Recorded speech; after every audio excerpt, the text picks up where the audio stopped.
I'm gonna stop only you done that. 97.7 WKSH. You're listening to Issues That Matter. This is Calvin Lester, and I'm Calvin Lester. That's Stephen Jackson. We thank you for taking some of your time this evening to engage in what we believe will be an enlightening and informative conversation. If you want to participate in this conversation, there are three ways you can do that. You can send us an email at 977theheat@gmail.com, 977theheat@gmail.com. Of course, we're going to change that to Hotmail because we are the hot station.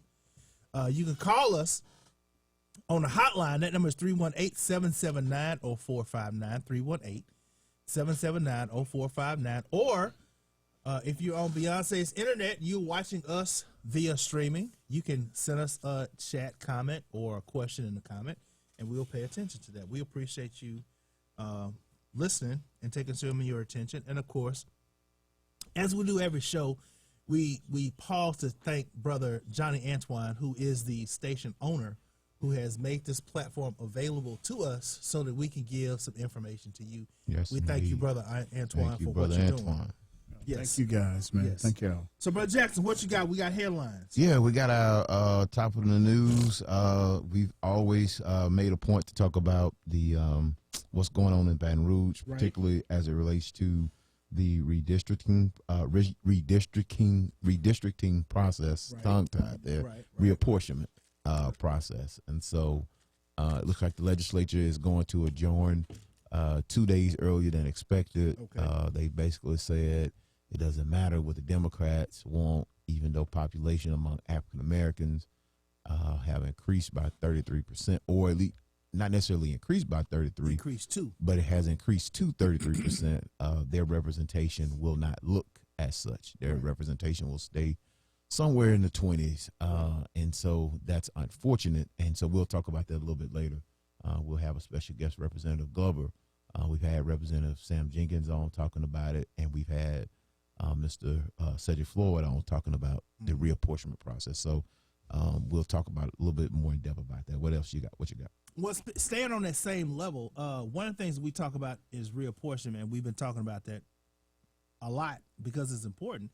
But one of the things that I saw was the Board of Secondary Education. They, and I'm going to keep hitting this, you know, Bessie sets all policy for our younger kids, our elementary and secondary education. Right now, there are 2 African Americans on that board. There are 2 majority-minority seats, one in the New Orleans area, others in Baton Rouge. There was a bill by State Representative Patrick Jefferson, who's from Homer, to include a third seat, which would have been majority-minority in Northwest Louisiana, and that got vetoed also. So, to your point, And don't say veto, because that assumes the governor did it. okay, so let's say this. Thank you for correcting me.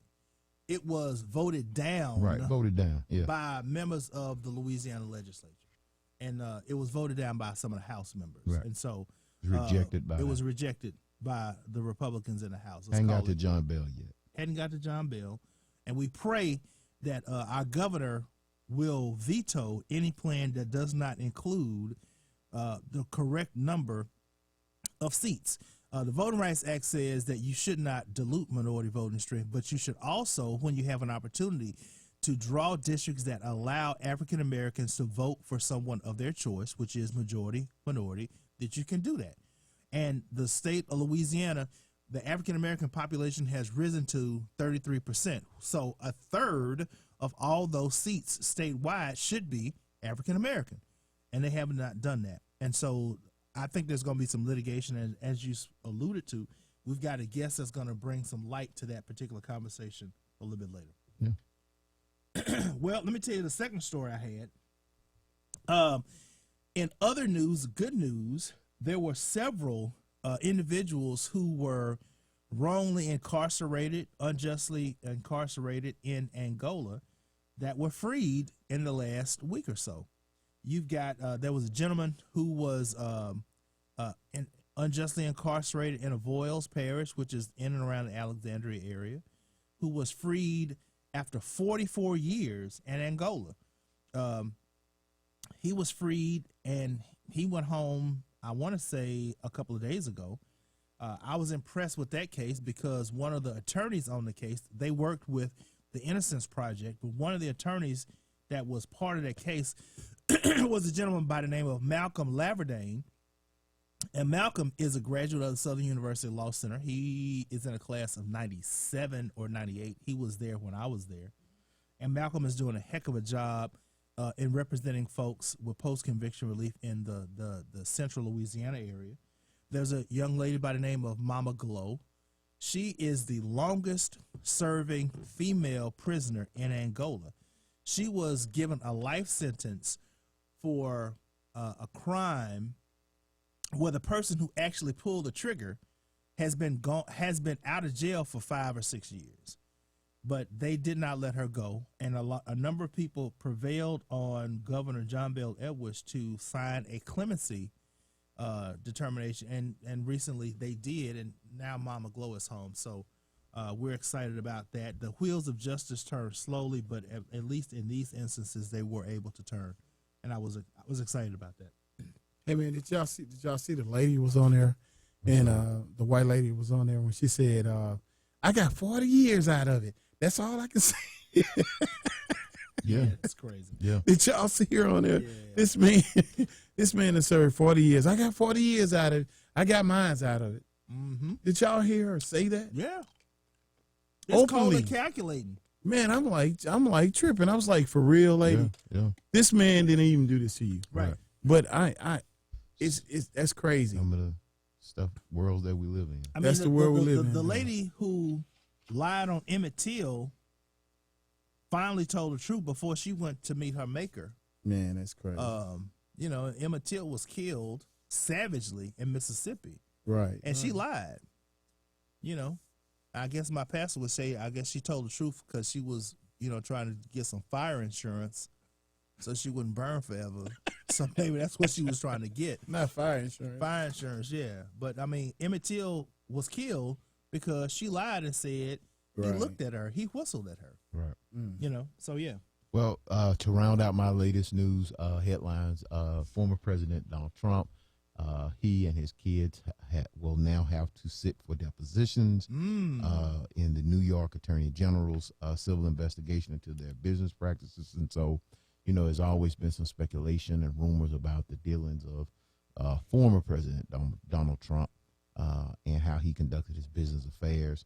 And what he has done over the last 2 to 3 to 4 or 5 years, or probably over his lifetime, is avoided any legal ramifications for exploiting the tax code, allegedly, or bad behavior and business practices. And so they will now have to sit. You're the attorney in the room. I stand under oath. Yes. And be deposed by counsel, right? And so, if they lie under oath or lie during a deposition, but they will now have to formally sit. He and his children will have to sit for a deposition in New York, and that's huge. Yeah, that's very big. That's huge because when you're in a deposition, they can ask you about your particular case, and they can ask you about anything. Yes. So now at that point, you are sworn under oath. So she could ask questions about January 6th. She could ask questions about, what did you know from the Russians in terms of Hillary's emails, allegedly, and all that kind of good stuff. So, well, they've sort of he has been claiming for a while now this sort of presidential executive privilege, executive immunity, and I think the Supreme Court, many of his appointees ruled against that he is not entitled to executive immunity because he ain't the executive anymore. You're no longer the executive. That's so right. He's not entitled to that. That's why he was running for president so hard, because he knew that was the only thing keeping that fire insurance off his behind. Right. But now that he's no longer president, he does not have the executive privilege. So now he would have the privilege of answering these difficult questions. Yes. Well, that's it for me on my headline. All right. So, ladies and gentlemen, that's been your headlines. We're going to come back after the break, and we're going to have a special guest to talk about some of these major issues we're dealing with reapportionment. You're listening to Issues That Matter. We are 97.7 The Heat, WKSH. We play what we want to play and say what we need to say. Stick with us on the other side of this break.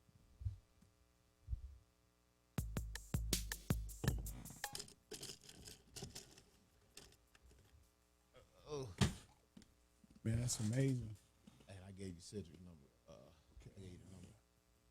Dude, I was thinking about that, that dude some years ago that got out of prison for his armed robbery. Mm-hmm. Right. Never could receive anything for it. Calvin Willis got done I bad. just realized like I got a 3-day weekend coming up. Why? Because President's Weekend? Yeah, President's Day on Monday. Yeah. I forgot. The twins' birthday is Monday. Who? The twins' birthday, Oh. my children. Yeah, that's cool. Obama Day on Monday. Right. Instead of President's Day. Right. Obama Day. Right.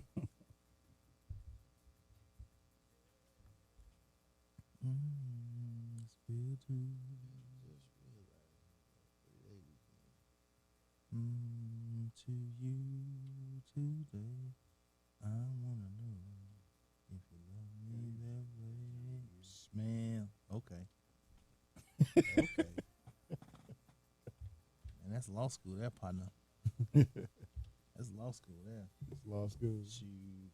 Was it? Yes, I'm sir. gonna get you on with him right quick, Steve. That's tall timbers and creeping in them apartment complexes. That's all. Whose number is this? That's them I over. think it's that 286 number. 262. 262, I'm sorry. I don't know where I'm getting 286. Put you. Can you hear me? You hear me?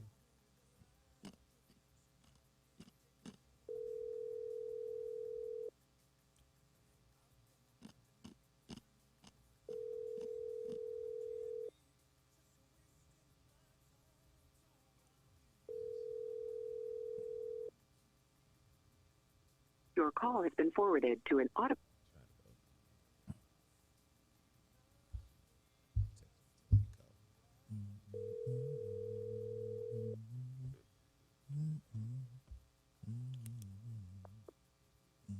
Hello?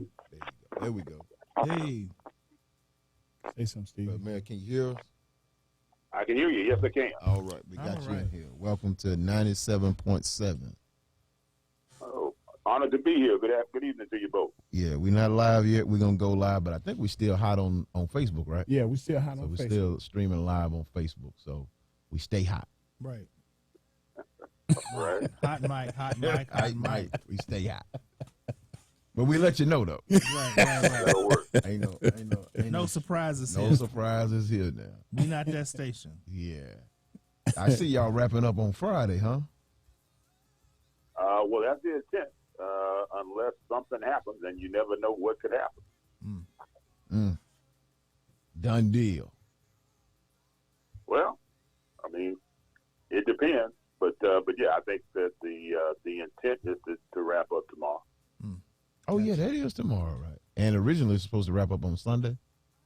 Correct. Well, it has to wrap up by Sunday. Gotcha. Has to sign it die by 6 p.m. on Sunday. Gotcha. Well, There was some speculation that we might have gotten out today. And from what I previously understood, in terms of regular order, there was no way that things could have wrapped up before Saturday. So that's why I'm still not gotcha. yet fully convinced that things will wrap up tomorrow. There may be some effort to suspend rules and what have you, but we'll see. Gotcha. Well, the way we do it is we'll do a segment, and then we'll go to a break, and then Right. we'll come back and do another segment. We'll talk about definitely the reapportionment, and then we'll probably want to get into if you got any priorities for the upcoming legislative session. What, 2 weeks from now, 3 weeks from now? Let's just focus on the reapportionment. Then. Okay. All right. Yeah, We'll- it's all on this. Sounds good to me. and Calvin, you gonna kick it off? Yeah, I started. When we we'll get To have a set of circumstances where 30 years ago you went from 15 to 27 and not spend as much time talking about that when you, in this current day, and over the span of a decade, still stay stuck at 29. I mean, that's something that bears. Yeah. that's in the house, right? Correct. Wow.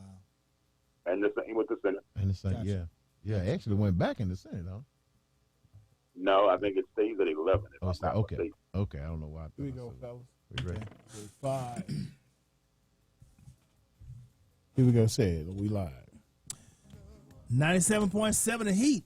You're listening to Issues That Matter. I'm Calvin Lester. That's Stephen Jackson. We thank you for taking some time to engage in what we pray will be a very enlightening and educational conversation this evening.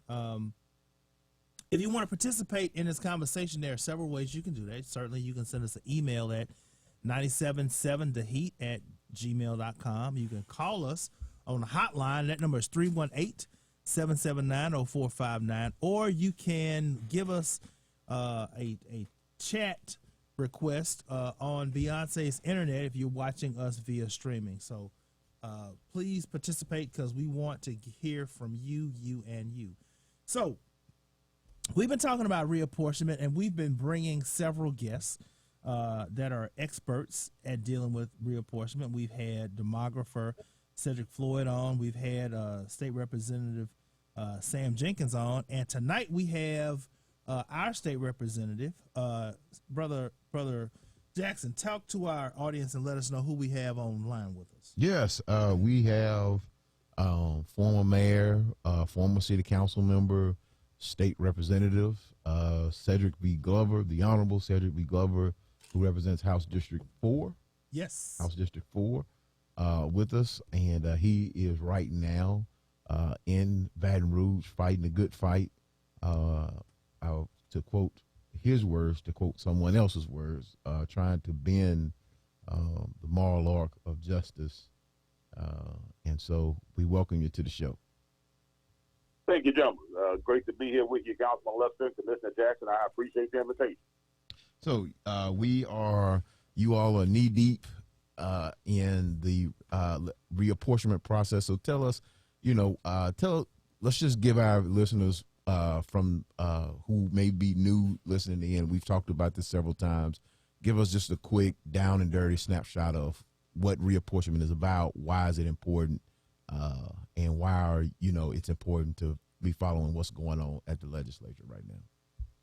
Wonderful. While I'm not a lawyer, I will attempt as best I can to try and establish the legal basis for it. And Councilman Lester, please don't hesitate to correct me when I will inevitably misspeak. But the whole intent of the reapportionment process is to try and ensure a couple of things. One, that we adhere to a concept called one man, one vote, which essentially is intended to ensure as we establish representative districts within our various legislative bodies, whether at the state level, the federal level, the local level, or what have you, we end up with a situation where the people who represent and actual citizens from those respective districts end up doing so in a manner that is fairly distributed. For instance, let's just make the math easy and say if you had a city of 100,000 people and you had 10 districts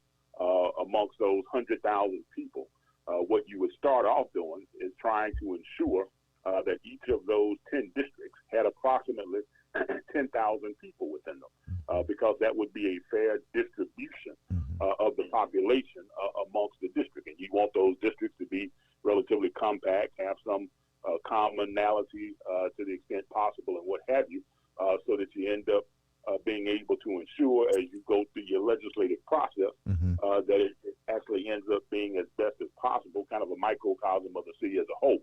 Now, let's say you start that process and then go forward 10 years as a result of the census. You come back, you counted everybody in that city again. Let's say to keep the math easy, you're still at 100,000 people, but those people have moved around a little bit. And so District 1 that had 10,000 people 10 years ago now has 15,000 people. And District 10 that had 10,000 people 15 years ago, or 10 years ago rather, now has 5,000 people. And so what you end up having to do is to adjust the geographic boundaries of the district in order to be able to balance out the population. Why do you do that? Because it's unfair to burden one single council member in that sort of a system with having to represent 15,000 people and end up having someone everyone else who's only responsible for the representation of 5,000 people. So just in a simple concept, that's how you go about every year, or every decade rather, adjusting all of our geographic-based legislative districts based upon the new information that comes out every 10 years in the decennial census. And so we're in the process of doing that at multiple levels across the state and across the country. Those of you at the local level, Commissioner, you know, within the parish commission, you all are doing that amongst yourselves. The school board members are doing it amongst their body. Our system is set up such that each of the members of those bodies at that level are responsible for their own processes. For those of us who are members of the legislature, we have the collective responsibility of not only redrawing our own particular legislative districts, we have to do so for the House, we have to do so for the state Senate, but we also do so for the congressional districts, which we have 6. We also do for the other statewide offices across the state, which in this case is the Public Service Commission, as well as the state Supreme Court, and the Bessie Board. And so that same kind of a dynamic of, once again, determining what is the total population of the body. In this case, it's the state. The number of districts that you have, you divide that number by that. In the case of the House of Representatives, we have 105 individual districts. The state's population is, somewhere around 4.6 million people from this last census. You divide that 4.6 million by 105. That number becomes your mean average, and then you are obligated to, as best you can, to redraw the various district lines across the state that come within 5% of what that mean number is. Right. And if you happen to come from an area where population has been gained, then you could also end up seeing a change in boundaries, a shift in districts and what have you. And then the other thing that you layer over all of that in terms of how you go about this is addressing the racial dimension of this, which has basis in the fact that up until 1965, with the passage of the Voters' Rights Act in August of 1965, you had situations and circumstances where not only were African Americans and other groups of people, but primarily African Americans, were not only denied the right to vote. You had many systems of government, both at the local and the state level, that did not create mechanisms via single-member districts that made it possible for you to be able to draw and configure various legislative bodies in ways that gave you the ability to elect black people and other minorities to be able to come and serve on these various bodies. The best way to illustrate that for Louisiana is this. Prior to the Civil War, black people were enslaved, and we were considered 3/5 citizens in this country, so we counted in terms of congressional representation, but we didn't get a chance to be able to vote or hold office. Outside federal intervention came in via the Civil War, ended legal slavery with the exception of the 13th Amendment. And during the period after the Civil War, up to 1877, we had Reconstruction where blacks were enfranchised, or black men, and we were able to vote and also run for office. And we had, in fact, during that period, we had more black state senators during Reconstruction than we have now. We had 12 out of 36. So a full 1/3 of the state black Senate during Reconstruction were black men. And at both the House level, you had black state representatives as well. And those folks were able to run and hold those offices and be a part of leading and governing Louisiana up until the election of 1876. With Brother B. Hayes made an offer to southern states that if you guys send me your electoral votes in my favor and make me the president, I'll withdraw the federal troops from the South. And when he did that, all of that external force that enfranchised black men gave us the right to vote and to seek and to hold office went away. Right. And well before you got to the 1900s, you didn't have a black man anywhere in Louisiana holding any kind of elected position. Wow. You did not have another black to be a member of the Louisiana legislature until 1968, when you still had a 100-member at-large House of Representatives, which is an interesting system that guaranteed at that time that every parish had at least one state addition, the other 36 based on populations of the larger regions like Shreveport, Baton Rouge, New Orleans, and what have you. And so in 1968, Dutch Morrell, who went on to become the first black mayor of New Orleans, was elected to the Louisiana House of Representatives from New Orleans. He served until he got elected to a judgeship, and the first black woman Miss Dorothy May Taylor, Representative Dorothy May Taylor, So went on to become a city council member in in the 70s. But you had one between the 1800s and 1968, and it stayed at one until 1972. Right. When you had the expansion of the size of the body to 105, you did away with the one per parish system, which obviously did not in any way follow the concept of one man, one vote. And you ended up with the system, as I referenced earlier. You took the entirety of the population that existed in the 1970 census, divided it by 105, and drew 105 single-member districts that only resulted in about 4 or 5 black districts at that time being created, which obviously wasn't representative of what the population was, but it was a start. Alphonse Jackson was the first one since Reconstruction to come from Shreveport. Dick Turnley out of Baton Rouge, and some others out of New Orleans, right, as well. I think it was Reverend Alexander. No, Avery did not come. Reverend Alexander did not come until a little bit later, 1976. He was not a part of that initial group, but by the time you got to 1977, which would have been after the 1976 election, you ended up with the first 10, of which Reverend Avery Alexander was one. And those individuals in 1977 represented the founding members of Black the Louisiana Legislative Black Caucus. Well, Mr. Mayor, let us ask this quick question. We talked about math, and you talked about the population shifts, and we know that from the census count, 2020 census count, the decennial census count, that the African American population grew to 33% in Louisiana. You just talked about math, and I saw where at a legislative hearing, one of the I don't know if it was one of the, I think it may have been my classmate Jared Evans with the NAA Legal Defense Fund, asked one of the senators, he asked 33% of 6 is, and she rightfully and very decisively answered 2. Right. 2.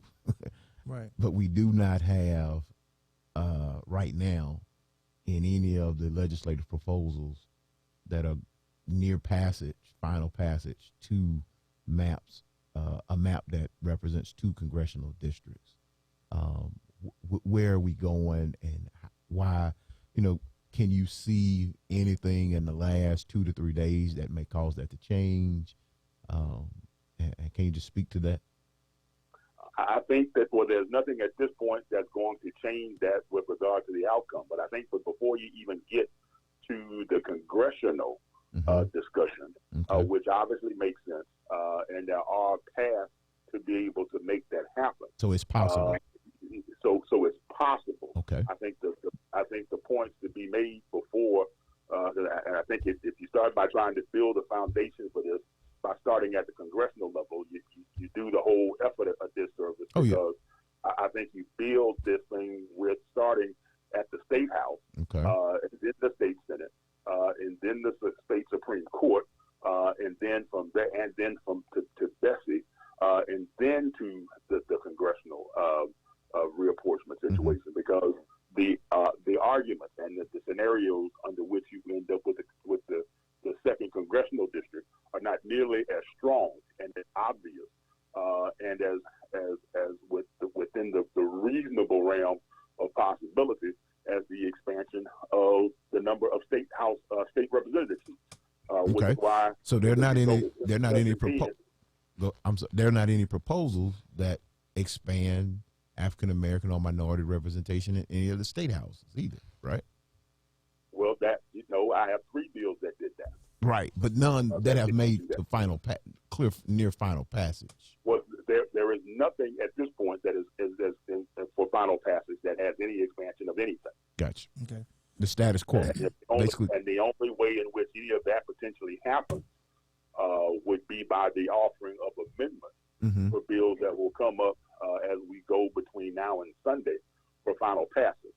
So no, there is nothing that has come out from either committee level on the House or the Senate side that has expanded the actual number or percentages of any of these particular seats at this point. But they have been proposed. But they have been. They have been proposed. Yes, they have. Okay. But now part of the again, if you're going to build that argument, then you build it from my estimation by going to the most obvious. You had 10 in 1977. By the time you got to 1991, that number. Mr. Mayor, let us do this. Let's go to a break. Let's go to a break because I want to get into grits and gravy on that. So, ladies and gentlemen, you're listening to 97.7 The Heat, WKSH. This is Issues That Matter. I'm Calvin Lester. That's Stephen Jackson. Stick and stay with us on the other side of the break. We'll come back with more inspiration and conversation after this. And we're gonna pick up there. You still there? Right, I'm still there. That's why I say the part of what has been a disservice in my estimation to this has been the romantic focus on the congressional scenario. There you go. Yeah, there you go. You there? But it just, I'm here. Can you hear me? Yeah, okay. Yeah. All right. So, we had to go right to break. now we went to a break. We're live on our internet. Facebook got it. Yeah, Facebook or whatever. And after this little break, we're gonna come back because I really want to drill down on some of the specifics and make it plain to some of our folks here. For instance, right. How reapportionment should have affected Shreveport, Northwest Louisiana, Caddo Parish. I mean, I know that in 2010, then Senator Gallo had some legislation that would have given us an extra House seat, and we stand here with Caddo Parish minority right now, looking to gain representation, and it looks like we're losing potentially a House seat. And I know that there was at least one plan that would have given us a Senate seat, and that plan didn't get passed. So we definitely want to drill down on how reapportionment should have affected Caddo Parish, Northwest Louisiana, as opposed to how it is affecting us, and let you get your take on that. Correct. Sure. And the district that's being lost is actually Natchitoches DeSoto based, and not. You did have one plan that was presented that in fact took District 5 out of Shreveport and sent it to New Orleans. But that was not what the Speaker's bill sought to do. It sent 23, which is Colonel Cox's bill. I was going to ask, didn't it affect him? Did it affect Colonel Cox? Yes. Oh, his district is gone under the plan that has passed out of the House and is on its way to that is waiting action in the Senate. Yes. Oh yeah. So how do you get rid of a black seat in Natchitoches and still hold fidelity to the Voting Rights Act? By sending it to New Orleans and keeping it a black seat. Wow. Get rid of it up here, send it down there. Wow. Right. So now who is now under the new plan, who will be representing Natchitoches? Those folks are split essentially amongst 4 districts. Ooh. They see the growth. Now, correct. Well, but now in all correct. That's a very good analogy. But now in full honesty and transparency, in terms of creating the argument for additional districts, it becomes difficult. I mean, you can keep 23. The problem with it is that in terms of its configuration, it barely gets to the percentages that you'd like to see in terms of being able to call it a safe black district. Winnable. And it becomes, and the ability to be able to hold on to it as a majority or a black represented seat is highly contingent upon the quality of the candidates that you would have. Gotcha. In this case, someone like Colonel Cox. Right. Or, as I think was hoped for and desired, someone like his brother, who's the current mayor of Coshado. Gotcha. Absent that, it can it ended up being the kind of seat which you've seen. For instance, the seat that Travis Johnson represents was first majority black back in 1990, and he's actually the first black person to ever represent that district. And in fact, historically, the Justice Department would not sign off on that and accept it as a safe black seat that they would be willing to sign off on, unless the incumbent, who was a guy by the name of Al Ader at the time, agreed not to run for re-election.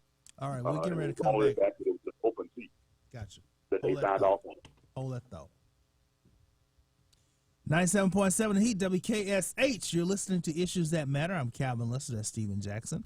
We are having a very educational and enlightening conversation, as we always do here.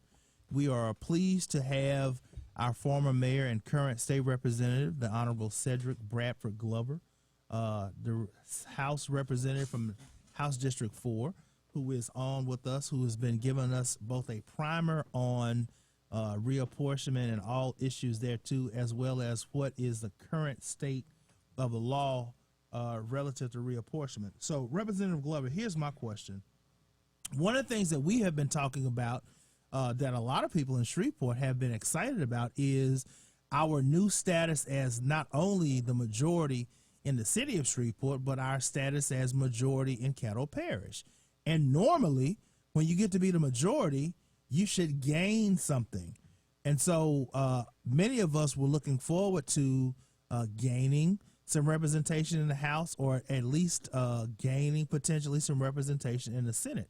I know that in 2010, then State Senator and now President of Grambling State University, Honorable Richard Gallo, had a plan that would have increased the House representation in Shreveport by one, adding an additional district in the State House, and that, of course, did not get passed.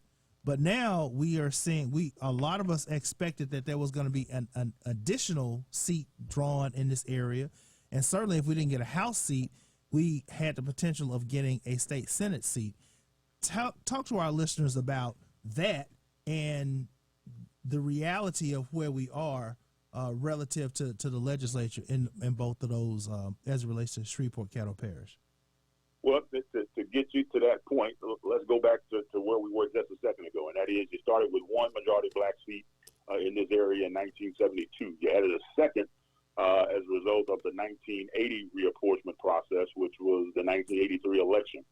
You added District 3 at that point. My home area. Willie Singleton was the first African American to represent that district.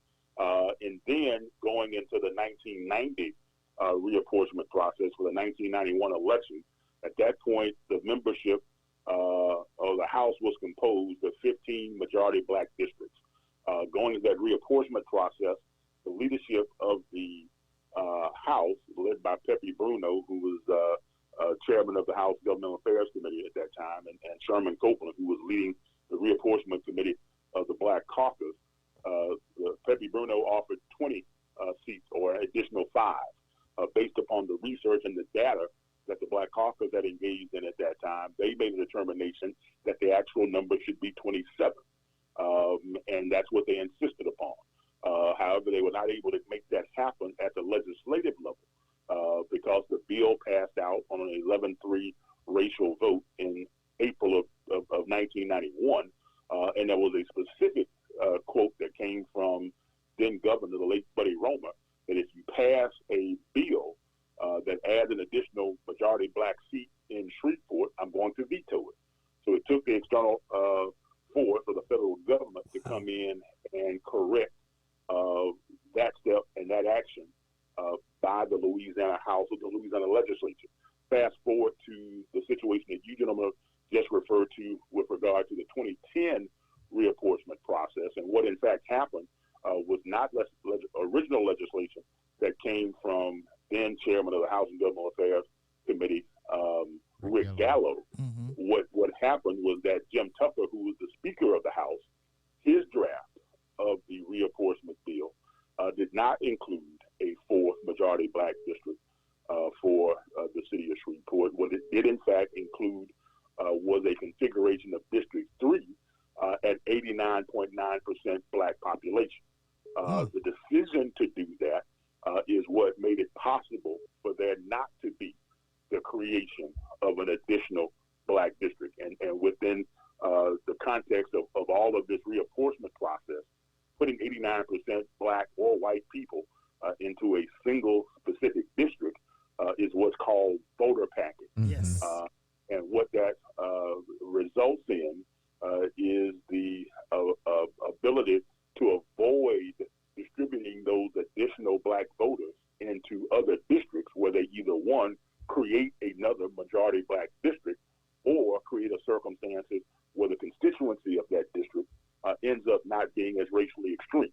Right. Because we know in terms of how politics work, if you end up with a situation where 90+% of your particular constituency comes from one group, whether that's a neighborhood or a race or whatever the case may be, then your ability to be able to factor in and respect and be open to the considerations of the larger community end up being limited. And so that is the bill with that 90% black district is what came from Speaker Tucker. It was at the committee level where the wisdom of Rick Gallo stepped forward and said this does not make sense. And so there were changes made at the committee level that resulted in the creation of that fourth black district. And that's the way the bill in 2011 proceeded to the floor. Now, what also transpired at that time, because it's also a clear understanding that as you begin to see these types of changes take place, they usually look to try and make them happen in circumstances where members are leaving the body so that you don't end up having the political challenge of trying to do this for sitting members. Right. And so Wayne Waddell had resigned from the legislature to go and become the director of the Shreveport, Louisiana Exhibit Museum. Right. His seat was filled on an interim basis by Alan Seaball. And Alan Seaball did not want to see his district become majority black. No, he did not. And so he drafted an amendment that with the support of the sitting member of that 90% black district, that once again reconfigured District 5, instead of being majority black, it reversed the amendment that had been made by Rep. Gallo, Chairman Gallo in committee, and once again made District 5 majority black and kept the number of majority black seats in Caddo Parish, Northwest Louisiana, to 3 as opposed to 4. Gotcha. So we know that's what happened. So talk to us and our listeners about kind of some of what your expectations were in terms of. Correct me if I'm wrong. I know there was a plan to make maybe Senate District 38 a minority district. I know I think there was a plan for that, but doesn't look like that happened. Talk to us about that. Well, the Senate District 38 has had, over this last decade, the higher, second to obviously the majority black Senate 39, 38 has had the higher black population in it over the last decade. And so there was the thought that might end up representing an option for a black Senate district. Now, what ended up coming from the leadership of the Senate, from President Cortez, was not the inclination to try and figure out how to finally, after now what is, I guess at this point, 39 years since the creation of Senate District 39, the first majority black Senate district in Northwest Louisiana since Reconstruction. There was instead of attempting to do that, what they instead chose to do was to not only not create an additional majority black district, they decided to actually also take away overall representation from the area by moving Senate District 37 completely out of North Louisiana, taking it past central Louisiana, and depositing it onto the north shore of Lake Pontchartrain. Wow. So what you actually have at this point in terms of what is before the House for passage is a set of circumstances that would result in a net loss of representation for the Shreveport-Bossier area. So you would end up, instead of 4 Senate districts between Shreveport and Bossier, you now at this point only have 3. All of this, 38 36. All Wait, of this. wait before you ask the Okay, question. go I ahead. got to ask this, and I understand, Representative Glover, that senators from Shreveport voted to send the district to North Shore, New Orleans, rather than to keep a district here and make it black. Is that accurate? Well, I do know that the vice chairman of Senate Governmental Affairs is from Shreveport, and was in support of Senate Bill 1 by Senator Cortez, President Cortez, that is before the House for final passage on tomorrow at this point. Now, from there is some, don't know if we would call it good news, but at least there was an effort that was put forth by a former House member who's now in the Senate by the name of Ed Price, who's also a good Grambling man, introduced a Senate reapportionment plan that not only kept Senate 37 in the Shreveport area, it also made it majority black. Gotcha. And I've had the opportunity to speak with Senator Price and discuss what he envisioned, and also know that one of the traditions of the body, the legislature as a whole, is that the House has an expectation that the Senate doesn't do too much with its plan, and the Senate has an expectation that the House doesn't do too much with its plan. I'm having drafted an amendment, though, that would look to return Senate District 37 to the Shreveport area, or rather keep it in the Shreveport That's area, good news. and figure it very similar to what Senator Price had within his overall reapportionment plan. So the net effect would be the retention of 4 Senate districts in the Shreveport-Bossier area, and with the second majority black Senate district being added. I think it's important that despite our traditions and customs, that the larger interest to be served is to let it be known that, one, the area does not need to lose senatorial representation, and that, two, based upon the configuration of a population, there's also, without question, a very valid case to be made for an expansion of representation, in that at 11 majority black Senate seats, you're still at least 2 short of what is a full third of the 39 Senate seats available. And so both on the basis of keeping representation within the Shreveport area and in the interest of racial balance, we're going to at least have that conversation tomorrow and see what the House has an appetite for. And I'm assuming y'all will be flooded with floor notes from local interest groups, business associations supporting that. I just know it. I just know y'all going to flood it. That would certainly be the expectation. That for folks who have an appreciation for, I mean, as I've had conversations with people throughout this process when it came to the loss of representation. I mean, I said that, I prefer, if I've got to decide, I prefer the Speaker's bill in terms of a House reconfiguration, because that means that we're not losing folks directly here within the Shreveport-Bossier area than what some others may have that was sending, House District 5 down to New Orleans.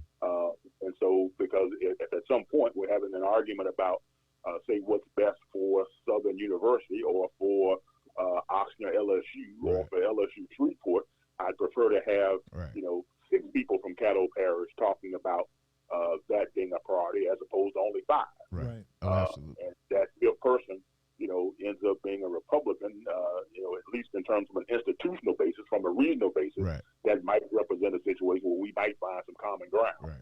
Right. So let us ask you about this. And there was some late developments, interesting developments. Representative Barry Ivy. Yes. He comes and out of nowhere, he files a bill because our listeners may or may not know, even though it's not required, you all also draw the lines for the state Supreme Court as well. And there's only one minority seat on the state Supreme Court. Representative Ivy. That's 1 out of 7, correct? One out of 7. Correct. And so Representative Ivy floats a bill that adds a second minority majority seat. And it's I guess it's just north of East Baton Rouge and would have come all the way up to Shreveport. And so it would have given this area, this region, the opportunity to have minority majority representation on the state's highest court. And that seemed to go nowhere. It made it out of committee. At least it made it out of the committee level. Correct.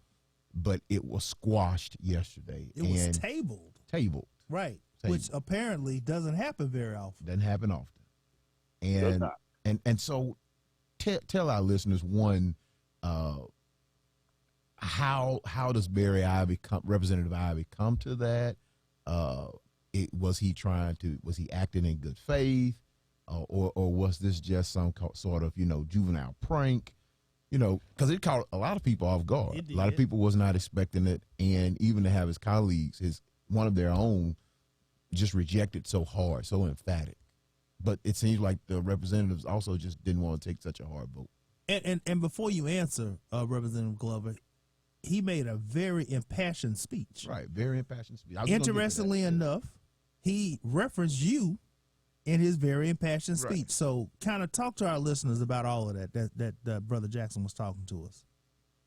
Well, if you haven't had the privilege and pleasure of meeting Representative Ivy, then it's very hard to understand exactly the kind of man that he is.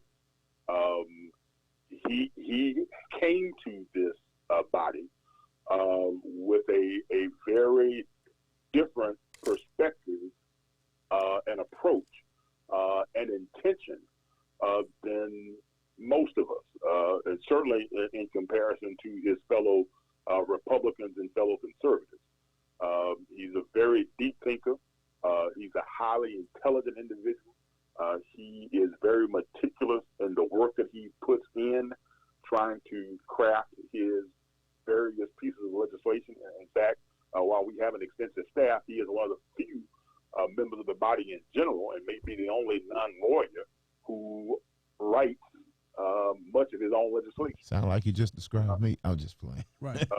So, I mean, you all probably, Commissioner, have some similar traits and characteristics. I'm teasing.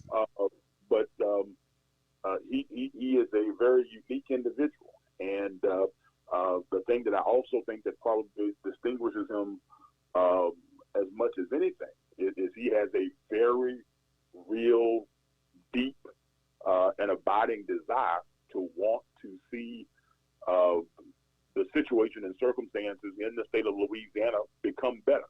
And as he expressed on yesterday, he has had a chance to have a front row seat to see how those of us who have been who've asked for and been given the privilege of being the ones that are at least in part responsible, trying to collectively work to make things better, aren't in fact actually doing that.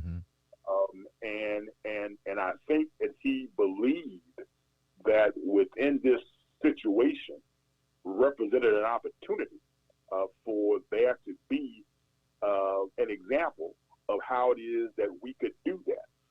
And he also understands that the difficulty of us doing that, as much as all of the other things that you can factor into it in terms of about the things that make the South, the Deep South in particular, that last on all of the various lists that you want to be at the top of, and at the top of all the various lists that you want to be last at. I think he's also come to develop an understanding and an appreciation for just how much race that is wrapped around and embedded and intertwined amongst all of those issues. And I know over the course of the 6 years I've had the privilege of serving with him, we've had some very deep discussions about that and how if there's actually going to be a change and be progress and be some elevation above the bottom dwellers that we are as a state, especially around issues that end up being connected to race, it's going to have to take a willingness, not just on the part of obviously Black people being continuously committed to our advancement and elevation. It's going to take some white men and women of goodwill to be willing to not just give rhetoric to what it is that ought to happen, but to actually be willing to step forward and take the action, take the vote to try and make it happen. Right. And I think in terms of this situation, especially in that he serves on the House and Governmental Affairs Committee, and it has been intimately as well as with the other members working on this overall process with all their various road shows going on around the state where they travel to region and done their presentations on what the old districts were, what the new numbers are within those districts, and giving people all the metrics and what have you of it. I think throughout the process of that, he has listened very earnestly and attentively. And the one area that I think he saw that might represent a chance for some change, because, again, alluding back to the congressional issue, that's one of 6. Getting to 2 obviously makes sense in terms of numbers, in terms of our overall population. But then when you get to the Supreme Court, you're not talking about 6, you're talking about 7. And so the ability to make the argument for why 1/3 of the population ought to at least be 2 of 6 is one that, in fact, should be easier and even more obvious. And Representative Ivey took that as the place, the opportunity, the time, the situation and circumstances where he could reach out in an attempt with both sides. Obviously, those of us who represent predominantly black districts, but also with his white and conservative and Republican colleagues, and maybe manage to forge a consensus to ultimately, unlike in every other previous instance, pretty much, in terms of where there has actually been some advancement, which is why I go back to that example from 1991, where with 15, the leadership offered 20. The Black Caucus said, no, we should be at 27. The leadership still went forward with the plans for 20, but external forces came out, came into Louisiana and said, no, it's not going to be 20, it's going to be 27. Barry believed and hoped that just as every other time, we would avoid that fate and actually do it ourselves. Right. And that's what his work was focused around in terms of that legislation. He worked his fellow committee members and managed to be able to get it out. Did so with absolute support from the Black Caucus, and obviously with enough votes from the committee to get it to the floor, and had a remote hope that we might manage to be able, at the very least, to pass it out of the House. And the one thing that I think that caught him off guard and resulted in just such a visceral and very honest reaction was that instead of choosing to allow the process to go forward, and that is to say, I'm on the floor, I'm presenting my legislation, I'm going to tell you why I think you should vote for it. If you're for it, come up and make your plea as to why. If you're against it, come up and state your reasons why. If you want to amend it, then let's talk about and discuss your amendments. If I agree with them, I can accept them. If I don't agree with them, I can object to them. If we can vote on those, then we'll end up with the bill in a final form on third reading and final passage, and we'll all push either our red buttons or our green buttons. And if it passes, it goes to the Senate. If it doesn't, then it dies here. And if it dies, then at least you have put forth a complete and thorough effort to try and advance the issue. Right. But what happened, instead of that, you ended up with a seldom used procedure that puts the bill on quote unquote the table, which is a procedure that only requires a majority vote of those present and voting. And that's unusual in parliamentary procedure. Yeah. It is unusual. It's certainly allowed, but it is unusual. It's seldom used because, again, to pass a piece of legislation in the House, you don't need just a majority. Right. You need 53 votes. Right. To table a piece of legislation, all you need is 53 members to be present, which is a quorum, and then you need a majority of those 53. So somewhere in the 20s would be enough to put a piece of legislation on the table. Yeah, it usually requires a supermajority. Right. To shut Correct. down To the pull bill. it off the table, you need a 2/3 vote. So, Representative Glover, tell us this. In to use my Baptist parlance and my sanctified imagination, why do you think members of the House decided not to vote on this particular bill? Because it seems as if, they didn't have any problem voting certain bills down, but it seems like they ran from this particular piece of legislation like a bunch of scalded dogs. Why do you think they didn't vote on that? Well, because I think the basis of the logic that Representative Ivey was going to construct his case for passage of his bill was undeniable. It is undeniable. Right. As I stated earlier, that's why I come back. I build this foundation starting on the House to the Senate, and then I go up and I end with the congressional district as opposed to starting there, because the case to be built and made for the Supreme Court configuration and having at least 2 districts there is easier to make because you got 7 districts. Right. You got greater flexibility in terms of how you can effectively configure the geography of the state in order to be able to ensure that you have fairly distributed and still come up with a way in which you have a means by which black people can elect their candidate of choice in at least 2 of those districts, and do so in a way that doesn't leave the other 5 districts in any way completely, one race or the other. So And so the fact that is something that Representative Ivey's legislation would have clearly illustrated and unquestionably established, obviously is something that made those folks who voted in favor of tabling it uncomfortable. And having a vote that says that you table the legislation from a political sense may be perceived as being more palatable than having a vote that says that you voted against the legislation. right. So the bill just was too good. Right. Sounds Well, like. again, the history of this state. Now, the one piece of information I've not yet uncovered in terms of my research is how it is that we went from 27 to 29 districts that are majority black in the House. That may have happened in the past process.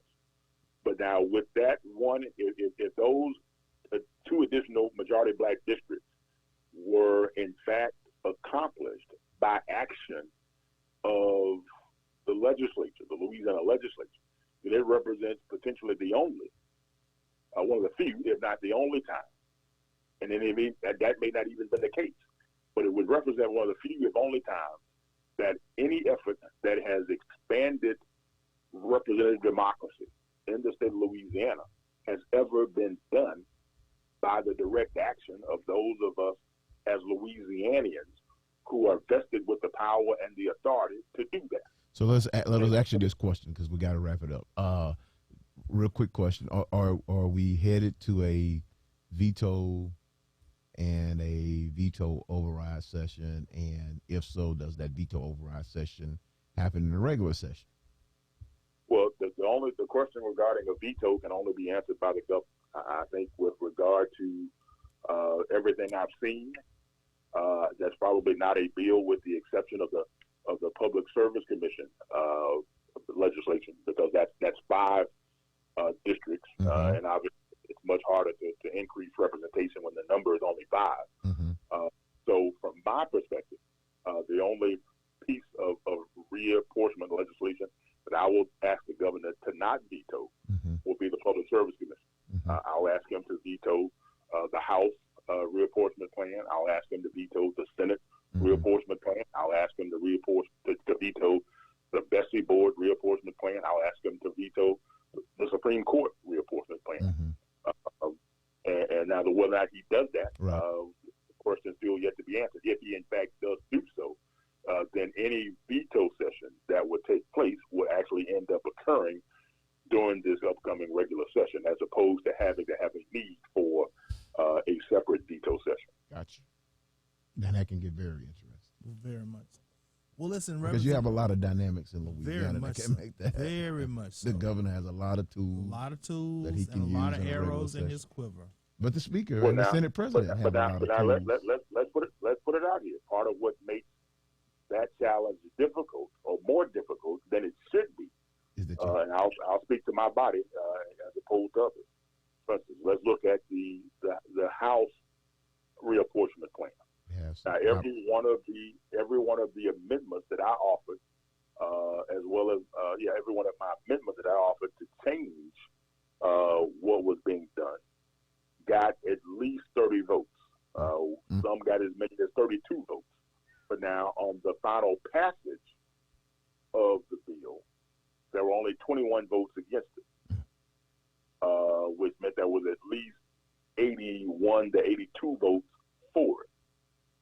And those folks who are going to argue in favor of the plan are going to say that there are significant numbers of people from the African American community who voted for the bill. Yeah. Therefore, that is an indication that there's at least some sentiment of it being compliant with the Voters' Rights Act, and in particular, Section 2 of the Voters' Rights Act. Now, that's just a political reality. Now, part of what came up yesterday in my presentation of House Bills 23 and 24 was that there are some folks amongst that number who felt that they could not vote against the bill for various reasons. And so this situation is not nearly as simple in terms of being able to identify who's for and who's against as it has been in previous processes. Mm-hmm. But I think in terms of just simply boiling it down to what the law compels us to do, especially in Section 2 of the Voters' Rights Act, what is right now before us and up for final passage, all of it is in violation, should be vetoed, and the federal court system should intercede and address the system via the means and mechanisms that are available to it. Right. Oh, then we can have a conversation about balls and strikes at that point. There you go. There you go. That's what we John did. Roberts say the Supreme Court, the federal judiciary doesn't step into. Well, state real. they gonna step into it. They gonna get pulled It's into it gonna because get we're looking for plaintiffs right now for that particular legislation, Representative Glover. Representative, we appreciate you. We Thank know you so much. that you're busy. When you're back in town, we'd love to have you in studio at any time. We thank Mr. Johnny Antoine, who's the owner here, Grambling man himself, for having this platform for urban, real talk, political talk, community talk. And That's so right. we appreciate you for taking time out your busy schedule as you fight the good fight in Baton Rouge to join our listeners here. Thank you all for the invitation. Appreciate your listeners joining in, and always, anytime I'm able to be able to be a part of something that Brother Antoine is doing, it's an honor and a privilege. So, yes, sir. God bless and each of you, and keep up the great work. We need to get a history hour for you on this show. That's right. A Shreveport history hour just for you. Right. That's right, man. Always. All right. Sir. All right. Take care. Well, y'all have a good night. Thank you much, gentlemen. God bless. God Thanks. bless you. Power to the people. Yes, sir. You've been listening to Issues That Matter. I'm Calvin Lester. That's Stephen Jackson. We thank you, and we pray that this conversation has been enlightening and informative. And we believe that, there are so many things going on, and we want you to be more and more informed and ask questions and be involved, because these are the issues that are going to affect us across the board for more than just 1 year. This is going to be a generational thing, and we need you to be involved in this process. So again, thank you, Brother Antoine, for giving us this opportunity. Great questions, Brother Jackson. We thank you, and we again thank Representative Glover for taking some of his time to be with us. Thank you, Rep. You've been Glover. listening to 97.7 Heat WKSH. Issues That Matter. We play what we want to play, and as you heard, we say what we need to say. Thank you so much. God bless. See you next week.